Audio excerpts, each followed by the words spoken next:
అభిమానించేటటువంటి వ్యక్తిలో ఒకరు మన జూపల్లి కృష్ణారావు గారు.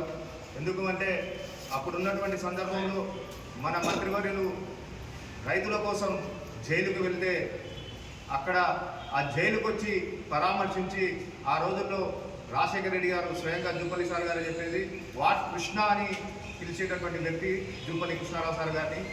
సార్ ఏదైతే జైల్లో అన్నా ఈ రకంగా రైతులు మోసపడుతున్నారు, రైతులను ఇబ్బందులు పెడుతున్నారు, రైతుల యొక్క మోటార్లను స్టార్టర్లను తీసుకెళ్ళి ఎత్తుకెళ్ళి వాళ్ళపై అక్రమ కేసులు పెట్టి చేస్తున్నారు, వాళ్లకు మనం రైతులను కరెంటు ఉచిత కరెంట్ అనే హామీ ఇస్తే నేను ఈ జైలు నుంచి బయటకు వస్తా అని చెప్పేసి అడిగిన వెంటనే మన ప్రభుత్వం ఏర్పడితే ఖచ్చితంగా కృష్ణ నీవు అడిగిన డిమాండ్ను అసెంబ్లీలో ప్రస్తావించి మొదటి సంతకం అదే పెడతా అని చెప్పేసి రాజశేఖర రెడ్డి గారు చెప్పినటువంటి సంగతి.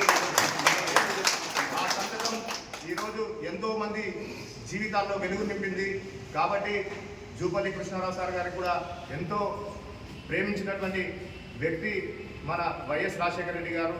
ఆ కాలంలోనే ఆ రాజశేఖర రెడ్డి గారి క్యాబినెట్లో పెద్ద స్థాయిలో మంత్రి పదవి నుంచి ప్రోత్సహించినటువంటి వ్యక్తి రాజశేఖర రెడ్డి గారు అని కూడా ఈ సభాముఖంగా తెలియజేస్తున్నాను. ఈ కార్యక్రమాన్ని ముగించే ముందు దివంగత ముఖ్యమంత్రి గారికి 2 నిమిషాలు అందరూ మౌనం పాటించి నివాళులు అర్పించాల్సిందిగా కోరుతున్నాను.